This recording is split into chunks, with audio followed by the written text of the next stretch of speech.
Good morning everyone, कैसे हैं आप सभी? I hope all are very good. तो आज हम बात करेंगे जीके का question number 53 and question number 54। ये जो वो हिमाचल से रिलेटेड ही क्वेश्चन है और आज हम बात करेंगे बाबा कांसीराम की पहाड़ी गांधी की बात करेंगे और साथ ही बात करेंगे हिमाचल के एलोरा और अजंता की। मतलब कि हिमाचल में किस जगह को जो वो अजंता और एलोरा कहा जाता है। आपको पता होना चाहिए महाराष्ट्र के औरंगाबाद में जो वो अजंता नामक स्थान पर, एलोरा नामक स्थान पर जो वो कई सारी गुफाएं हैं, कई सारी हिस्टोरिकल जगह है, वहाँ पे कई सारी मूर्तियाँ बनी हुई है। ठीक है, तो वैसे ही हमारे हिमाचल में भी एक जगह ऐसी है, वहाँ पे भी कई सारी ऐसी एक पत्थर को काट कर ही जो वो एक मंदिर बनाया गया है, वहाँ पे कई सारी जो वो नक्काशी की हुई है। तो हिमाचल का अजंता और एलोरा जो वो उस जगह को कहा जाता है।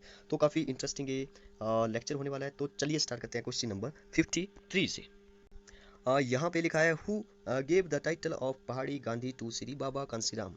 ये बोल रहा है कि बाबा कांसीराम को जो वो पहाड़ी गांधी की जो उपाधि थी या जो भी टाइटल था वो किसने दिया था? तो ये दिया था पंडित जवाहरलाल नेहरू। जे एल नेहरू का मतलब है जवाहरलाल नेहरू, एम के गांधी का मतलब है मोहनदास करमचंद गांधी और सरोजिनी नायडू, यहाँ पे तो पूरा नाम ही लिखा है। ठीक है, तो इसका आंसर हो जाएगा पंडित जवाहरलाल नेहरू ने जो वो बाबा कांसीराम को टाइटल दिया था पहाड़ी गांधी के नाम से, जब उन्होंने इनको पुकारा था। ठीक है, तो चलिए इनके बारे में थोड़ा सा देखते हैं। तो पहाड़ी बाबा कांसीराम का जन्म जो वो कहाँ पे हुआ था? इनका जन्म जो वो कहाँ पे हुआ था? कांगड़ा में हुआ था। कांगड़ा जो कि हिमाचल प्रदेश का एक ऐसा जिला है जो कि इस पॉपुलेशन में जो वो सबसे बड़ा जिला है। जन्म हुआ था। तहसील का नाम है देहरा और गांव का नाम है डाडा सीबा। गांव का नाम है डाडा सीबा, आप इसको याद रखिएगा। डाडा सीबा गांव का नाम है, तहसील देहरा और जिले का नाम है कांगड़ा। ठीक है, तो इनका जो जन्म हुआ था तो इसको भी आप याद रखते हैं। इनका जन्म हुआ था 11 जुलाई 1882 को। आपको पता होना चाहिए महात्मा गांधी का जन्म कब हुआ था। महात्मा गांधी, चलिए महात्मा गांधी से इनको जो वो थोड़ा थोड़ा कंपेयर करके जो वो चलते हैं। ठीक है, आपको जो वो अ, तभी जो वो ज़्यादा समझ आएगा। ठीक है, महात्मा गांधी का जन्म जो वो 2 अक्टूबर को हुआ था। 2 अक्टूबर 1869 को महात्मा गांधी का जन्म हुआ था। ठीक है, मतलब कि यहाँ पे 82 और यहाँ पे 69, देखिए कितना डिफरेंस है। ठीक है, और इनकी जो शादी हुई थी बाबा कांसीराम की, इनकी शादी जो वो काफ़ी कम साल में हो गई थी। 7 साल में ही लगभग इनकी शादी हो गई थी। 7 साल जो वो इनकी उम्र थी और इनकी पत्नी की उम्र तो 5 साल ही थी। ठीक है, मतलब कि काफ़ी पहले जो वो इनका विवाह हो गया था, मतलब काफ़ी कम उम्र में जो इनकी उनकी शादी हो गई थी। और आपको पता होगा महात्मा गांधी की शादी जो वो 13 ईयर में हुई थी, मतलब कि जब वो 13 साल के थे। और कस्तूरबा बाई से इनकी शादी हुई थी जो कि एक साल उनसे बड़ी थी, 14 ईयर की थी। ठीक है, तो ये फैक्ट्स जो वो आपको पता होने चाहिए। और जब वो 11 साल के हुए तो उनके पिता की मौत हो गई। तो पिता की मौत हो गई तो काम की तलाश में जो वो कहाँ चले गए? लाहौर में चले गए। लाहौर में जो वो उस टाइम आज़ादी का जो आंदोलन था, ठीक है, उस समय जो वो बहुत ही तेजी में था। और वहाँ पे उनकी मुलाकात जो वो किससे हुई? लाला हरदयाल से हुई। और संगीत और साहित्य के शौकीन बाबा कांसीराम की मुलाकात जो वो वहाँ पे किसके साथ हुई? जो भी एक गीत लिखा है पगड़ी संभाल जट्टा, उसके जो मशहूर गीतकार थे, उनका नाम था सूफी अम्बा प्रसाद, तो इनसे भी इनकी मुलाकात हुई। तो उसके बाद जो वो कई सारे स्वतंत्रता सेनानियों से जो उनकी मुलाकात हुई। और उसके बाद बाबा कांसीराम का जो पूरा ध्यान था वो आज़ादी में ही उन्होंने लगा दिया। पूरा ध्यान उन्होंने आज़ादी में ही लगा दिया था। उन्होंने जो वो पहाड़ी भाषा में कई सारे देशभक्ति के गीत लिखे, कई सारी कहानियाँ लिखी, कई सारे उपन्यास लिखे और गांव-गांव जाकर जो वो लोगों को जागरूक किया। गांव-गांव जाकर जो वो लोगों को जागरूक किया। और जब 1999 में, ठीक है, 1999 में जो वो जलियांवाला बाग हत्याकांड भी हुआ था अमृतसर में, आपने सुना होगा। तो उस समय जो वो अमृतसर में ही थे। कौन? पहाड़ी बाबा कांसीराम। जो वो अभी जो वो पहाड़ी गांधी की उपाधि जो वो इनको नहीं मिली है, मतलब पहाड़ी गांधी जो वो उनको जवाहरलाल नेहरू ने अभी नहीं बोला है। ठीक है, याद रखिए। तो 1919 में जब जलियांवाला बाग हत्याकांड हुआ तो अमृतसर में ही थे तभी। और लाजपत राय से भी वो मिल चुके थे उससे पहले। तो लाला लाजपत राय के साथ ही वो 2 साल जेल में रहे थे। ठीक है, तो वो भी जेल में रहे थे और जेल में ही उन्होंने कई सारे उपन्यास लिखे, कई सारी कविताएं लिखी।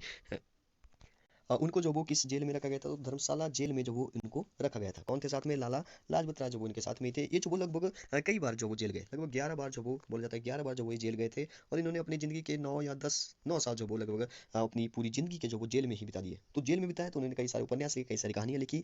तभी जो वो इनको जो वो सरोजनी नायडू ने जो वो बुलबुले पहाड़ भी कहा था। याद रखिए, बुलबुले पहाड़ जो वो किसने कहा था? सरोजनी नायडू ने इनको जो वो बुलबुले पहाड़ भी कहा था। और जवाहरलाल नेहरू ने जो वो इनको पहाड़ी गांधी कह के जो वो पुकारा था। पहाड़ी गांधी जो किसने पुकारा था? जवाहरलाल नेहरू ने बाद में इनको पहाड़ी गांधी पुकारा था।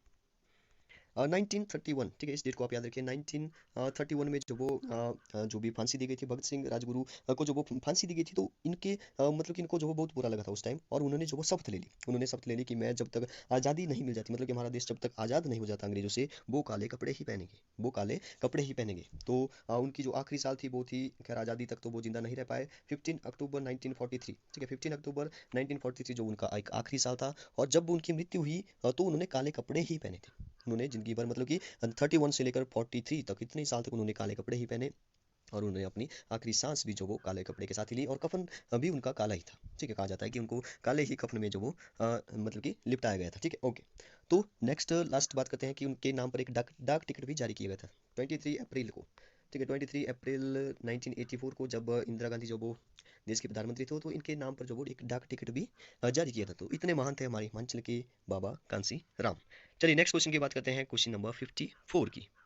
क्वेश्चन नंबर 54 है, क्वेश्चन नंबर 54 में लिखा है विच प्लेस ऑफ एचपी मतलब Himachal Pradesh is known as Ellora and Ajanta. आपको पता होना चाहिए, मैंने पहले बता दिया, महाराष्ट्र के औरंगाबाद में अजंता नामक स्थान में जो वो ऐसी ऐसी गुफाएं हैं, वो वहाँ पे कई सारे मतलब कि ऐसे ऐसे मंदिर है और वहाँ पे कई सारे अच्छे अच्छे चित्र बनाए हुए हैं। ठीक है, तो वैसे ही हमारे हिमाचल प्रदेश में भी एक ऐसी जगह है और वो जगह है मसरूर टेम्पल। तो इस बात को आप याद रखें, मसरूर टेम्पल जो वो कहाँ पे है, कांगड़ा में ही मसरूर टेम्पल है। मैं वहाँ पे गया हूँ, आप भी कभी अगर गए हैं तो बहुत अच्छी बात है, अगर नहीं गए हैं तो वहाँ पे जरूर एक बार जाइएगा। वहाँ पे आपको बहुत ही अच्छा नज़ारा देखने को मिलेगा। मंदिर है ये एक मतलब कि एक पत्थर है, बहुत बड़ी चट्टान है, उसको काट कर ही मंदिर बनाया गया था उस टाइम। ठीक है, तो एक इसके साथ ही एक झील भी है छोटी सी। ठीक है, और यहाँ पे लगभग 10 या 20 रुपए जो वो टिकट मिलता है, कई बार लेते हैं कई बार नहीं लेते हैं। ठीक है, वहाँ पे मतलब कितने मतलब इतनी बड़ी चट्टान को काट कर जो वो वहाँ पे एक बड़ा मंदिर बनाया गया था। क्योंकि 1905 में जब वो भूकंप हुआ था, ठीक है, कांगड़ा में बहुत बड़ा भूकंप आया था, तो वहाँ पे काफी नुकसान हो गया था इस मंदिर को। तो कई सारी चीजें जो वो टूट गई, कई मूर्तियां जो वो टूट गई, और टूटी गई चीजों को एक जगह जो वो साथ में वहाँ पे एक म्यूजियम जैसा बनाया है, वहाँ पे ये टूटी हुई चीजों को रखा भी